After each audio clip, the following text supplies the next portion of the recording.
To South Korea now, where investigators are working to identify the 179 victims of the Jeju air crash at Muan Airport on Sunday morning, while the two sole survivors of the disaster are still being treated.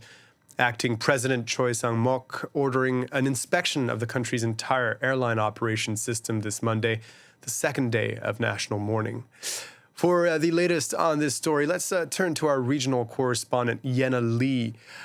Yenna, thanks for being with us. Acting President Choi said one of the top priorities here was to support the families, and there are some really heartbreaking stories there.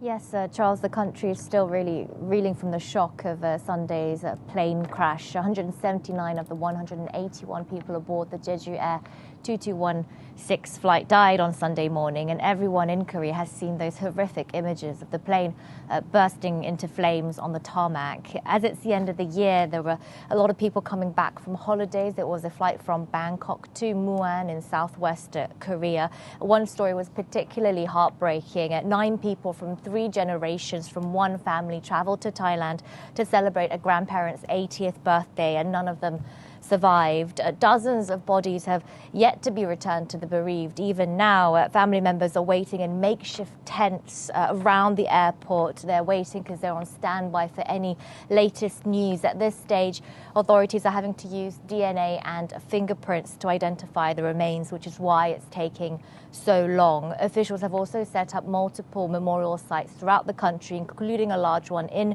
Muan at a sports center to receive victims' families and other people who want to pay their respects. The period of national mourning will continue until January 4th, and all major end-of-year festivities in South Korea have now been suspended.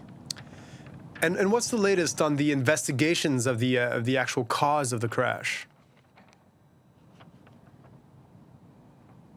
Well, as you've been saying earlier, Choi Sang-mok, the country's acting president, has ordered a safety review of the airline's operation system in the country, and there's also set to be a separate inspection of all the Boeing 737-800s in operation in South Korea too. That was the aircraft model that was involved in this crash.